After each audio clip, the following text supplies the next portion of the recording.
సరే మరి నాగార్జున యాదవ్ విషయం అన్ని మనం పక్కన పెట్టేసాం. ఈ పార్టీలో మీకు అన్యాయం జరిగింది, అవమానం జరిగింది, మరి టీడీపీలోకి వెళ్ళారు, అక్కడ న్యాయము గౌరవము దక్కుతున్నాయా? ఇప్పుడు మాట్లాడే ఉంటాం. టీడీపీకి వెళ్ళే క్రమంలో కూడా ఆ యొక్క నమ్మకంతోనే పార్టీలో చేరా. మీరు ఓపెన్ గా మాట్లాడతారు కదా, స్ట్రైట్ చెప్పండి. టీడీపీ మీకు ఇచ్చిన ఆఫర్ ఏంటి? నాకు ఎమ్మెల్సీ కంటిన్యూ చేస్తామని చెప్పారు, బోర్డు మెంబర్ సంబంధించి టీటీడీ బోర్డు మెంబర్ ఇస్తామని చెప్పారు. ఎమ్మెల్సీ అంటే ఇప్పుడు ఏదైతే మీ ఎమ్మెల్సీ మార్చిలో అయిపోతుందో దాన్ని అట్లే కంటిన్యూ చేస్తాము, టీటీడీ బోర్డు మెంబర్ ఇస్తామన్నారు. నగదు రూపంలో ఎంత ఇచ్చారు? నగదా లేదు, ఏదైనా ప్రచారాలు చేసుకోమనగా నా పరిస్థితి అనేది నాకు తెలుసు. ఈరోజు మీరు చెప్తే నమ్మే పరిస్థితి, కానీ నగదు రూపంలో ఏమో హామీలు ఎంత ఇస్తామని హామీ ఏం లేదు, ఏం లేదు. సరే, వైసీపీలో ఉన్నప్పుడు మీకు కాసు మహేశ్వర రెడ్డి గారికి గ్యాప్ ఉంది. ఇప్పుడు టీడీపీలో ఉన్నారు, అక్కడ MLA sitting MLA Yarapathineni Srinivas గారు ఉన్నారు. మీకు ఎరపతినేని గారికి బాగా క్లోజ్నెస్ ఉందా? ఏముంది, ఉంటున్నాం కదా, ఒక పార్టీలో ఉన్నాం కదా. ఆయన కాసు మహేశ్వర రెడ్డి గారు ఒకటే పార్టీలోనే ఉన్నారు. అప్పుడు పాము ముంగిసా ఇప్పుడు అది కాదు కదా, పార్టీకి సంబంధించిన కమిట్మెంట్ కూడా అదే చెప్తున్నాను. ఎన్ని ఇబ్బందులు 4 సంవత్సరాల పాటు కూడా కామ్గా ఉన్నాను, పార్టీ కోసం వెళ్ళకుండా ఉంది. ఇప్పుడు కూడా అలాగే ఉంటారా? అవును, ఏం చేస్తారు. అంటే ఎరపతినేని గారు మిమ్మల్ని దగ్గర తీస్తున్నారు లేదా? ఇప్పుడు ప్రస్తుతం బాగానే ఉన్నాం. నాకు అలాంటి విభేదాలు వస్తున్నటువంటి ఒక ఆలోచన లేదు. కలిసిమెలిసి పనిచేసుకుంటున్నాం, పార్టీ కోసం పనిచేస్తాం ఇద్దరం కలిసి కూడా. ఎన్నికలకు ముందు చింతల్పూడి శ్రీనివాస్, అదే పల్నాడు హాస్పిటల్స్ అధినేత ఎన్ఆర్ఐ చింతల్పూడి శ్రీనివాస్ను వైఎస్ఆర్ కాంగ్రెస్ పార్టీలోకి తీసుకున్నారు. ఆయన జనసేన పార్టీలో గతంలో పోటీ చేసినారు, 2015 అతన్ని తీసుకున్నారు. ఆ విషయం మీకు తెలుసా? అప్పుడు తీసుకున్నాను, లాస్ట్లో తెలుసు. అది మీకు చెప్పే తీసుకున్నారా? మీకు తెలుసా? ఎవరు? జగన్ గారు.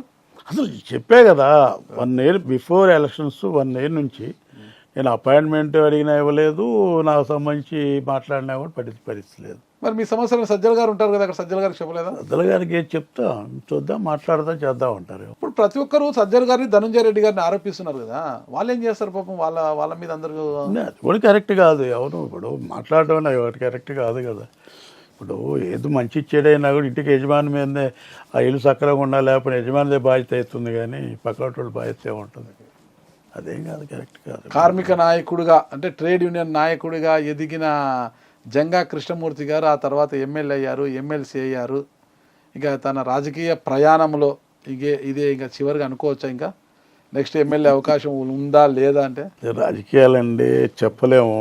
రెండోది ఏంటంటే, ఈ రాజకీయాల్లో బడుగు బలహీన వర్గాలకు సంబంధించి, పేద వర్గాలకు సంబంధించిన వాళ్ళు కానివ్వండి, అదేవిధంగా రాజకీయ నేపథ్యం లేనటువంటి కుటుంబాల నుంచి వచ్చిన వాళ్ళకి కానివ్వండి, కులాలకు సంబంధించి ప్రధానమైనటువంటి కులాలు కాకపోతే ఇబ్బందికరమైన విషయం. ఎందుకంటే నాకే ఆశ్చర్యం వేస్తుంది. కొత్తలో ఒక చిన్న కుటుంబంలో పుట్టి కాస్త కోసం ఇప్పటి వరకు కూడా. మీకు స్వగ్రామం ఏది? నా గామాలపాడు, జట్టగామాలపాడు. నాకు నాయకురాలు నాగం ఉంది కదా, ఐడియా ఉందా? పల్లాడు చెట్టు, ఆ విలేజ్, మా విలేజ్. మీ విలేజ్? ఓకే ఓకే, నాయకురాలు నాగమ్మ. ఓకే. నాన్నగారి పేరు? వీరయ్య. అమ్మగారి పేరు? వీరమ్మ. ఏం చేసేవారు వాళ్ళు? వ్యవసాయం. వ్యవసాయ కూలీలు. వ్యవసాయమా వ్యవసాయ కూలీలా? వ్యవసాయం. ఎంతమంది సంతానము? మేము 7. మీరు ఎన్నోవారు? నేను పెద్దవాడిని. మీరు పెద్దోళ్ళు. మీ చదువు అంతా అక్కడే తాగిందా? ప్రాథమికంగా పాఠశాల 5వ తరగతి వరకు గామాలపాడు, తర్వాత 10th వరకు దాచేపల్లి దగ్గర 2 kilometers 3 kilometers. తర్వాత ఇంటర్ డిగ్రీ వచ్చేలాకనే మార్చాను. ఓకే. ఏం చేశారు డిగ్రీలో?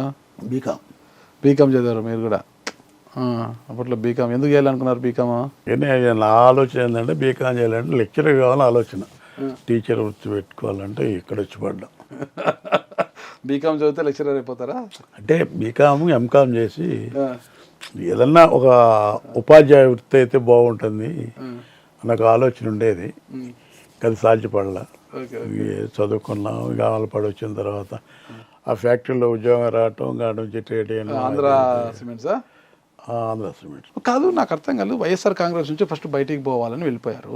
TDP first MLA ticket offer ఇచ్చిందన్నారు, కానీ తీరా చూస్తే ఎమ్మెల్యే టికెట్ మీతో ఆర్థికంగా మీరు బాగోలేదనే పరిస్థితిలో టీడీపీ మళ్ళీ టికెట్ లేదు, ఇవ్వడం కష్టం అని తెలిసిన తర్వాత మళ్ళీ వైఎస్ఆర్ కాంగ్రెస్ పార్టీకి రావాలంటే వీళ్ళు డోర్లు మూసేశారు. తర్వాత ఇక ఇబ్బందికర పరిస్థితి ఏర్పడింది. ఇటు పోలేక అటు రాలేకపోతే లావు శ్రీకృష్ణదేవరాయలు గారు లాస్ట్లో ఇంకా సంప్రదింపులు చేసి మిమ్మల్ని టీడీపీలోకి తీసుకెళ్లారంటారు. అసలు వైఎస్ఆర్సీపీలోకి రావాలన్న ఆలోచన లేదు. నేను ఆల్రెడీ డిసైడ్ చేసుకున్నాను.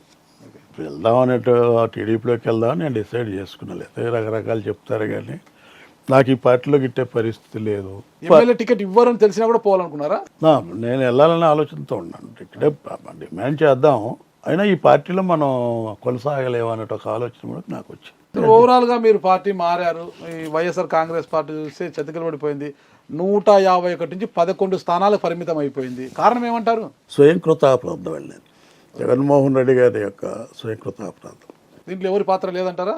ఖచ్చితంగా. నేనైతే ఇప్పుడు కాదు, నేను ఎప్పుడో చాలా అప్పుడు మాట్లాడా కూడా. ఇప్పుడు ఎందుకంటే దీనికి అది ఆయనే అన్నాడు కదా, నేనే అకౌంటబిలిటీ గెలిచినా ఓడేనా ఆయనే చెప్పుకొచ్చాడు. కాబట్టి స్వయంకృతాపరాధం. సార్ మీరు ఉండింటే శాసన మండలి పక్ష నేతగా మీకే వచ్చేదేమో కదా ఎమ్మెల్సీ కోటలు. మీరు లేరు కాబట్టి అప్పిరెడ్డి గారికి ఇచ్చారనుకోవచ్చా? నా ఉద్దేశం ఇప్పటికి కూడా నా పదవులు చేయాలంటే ఆలోచన ఇంకోటి మటుకు ప్రధానంగా లేదు. మీరు నమ్మినా నమ్మపోయేది వేరే విషయం. నేను నా జీవితం అనేది కానీ నాకు సంబంధించి నాకంటూ ఒక గోల్ ఉంది, నాకంటూ కొన్ని ఆశయాలు ఉన్నాయి, నాకంటూ ఒక ఆలోచన విధానం ఉంది. ఆలోచన విధానం ప్రకారం ఎన్ని ఇబ్బందులు వచ్చినా ఎన్ని ఒడిదుడుకులు వచ్చినా కూడా తట్టుకొని నిలబడగలుగుతుంది. ఎందుకంటే పల్నాడులో బలహీన వర్గాలకు సంబంధించినటువంటి అభ్యర్థిగా ఇంత దూరం లాక్కలతో అనేది చాలా ఇబ్బందికరమైన విషయం. నేను వాళ్ళ ఇబ్బందులు చెప్పుకుంటే తిరిగావు, రకరకాలు ఉంటాయి. కాబట్టి పదవి కోసం కాదు, నా ఉద్దేశం ఏంటి, నాకు తగినటువంటి గౌరవం చెప్పాలి బడుగు బలహీన వర్గాలకు సంబంధించిన వాళ్ళకి. ఈరోజు పదవులు ఇచ్చారు, నేను ఎప్పుడు కూడా జగన్మోహన్ రెడ్డి గారు బీసీ వర్గాల పదవులు ఇచ్చారు, కానీ పదవులకు తగినట్టు గౌరవం ఇవ్వాలి, పదవులకు తగినట్టు ప్రాధాన్యత ఇవ్వాలి, పదవులకు తగినట్టు గుర్తింపు ఉండాలి. కానివ్వండి నామకా వస్తువు పదవులు ఇచ్చేసి ఇప్పుడు ఎందుకంటే మా స్థాయికే నేను ఒక ఎమ్మెల్సీ అయితేనే నా ఎమ్మెల్సీ పదవిని సంబంధించినట్టు ఆ నియోజకవర్గంలో సరైన ప్రోటోకాల్ లేకుండా ఉంటే, ఒక రాష్ట్ర చైర్మన్ అయినప్పుడు కులానికి సంబంధించి చైర్మన్ అయినప్పుడు ఎక్కడ వాళ్ళకి ప్రోటోకాల్ ఇచ్చారు, ఎక్కడ వాళ్ళకి అన్ని విధాలుగా అవకాశం ఇచ్చారు. ఇప్పుడు నా బీసీలు, నా ఎస్సీలు, నా ఎస్టీ, నా మైనార్టీలు అనే భాష తప్ప వాస్తవంగా వస్తే మనకు వీళ్ళకి ఇచ్చినటువంటి గుర్తింపు కానివ్వండి, వీళ్ళకి ఇచ్చినటువంటి ప్రాధాన్యత చాలా తక్కువగా ఉంటుంది. వైఎస్ఆర్సీపీకి భవిష్యత్తు ఉందా లేదా? నా ఉద్దేశం అయితే కొంత విధానాలు మార్చుకోవాలి, లేకపోతే భవిష్యత్తు.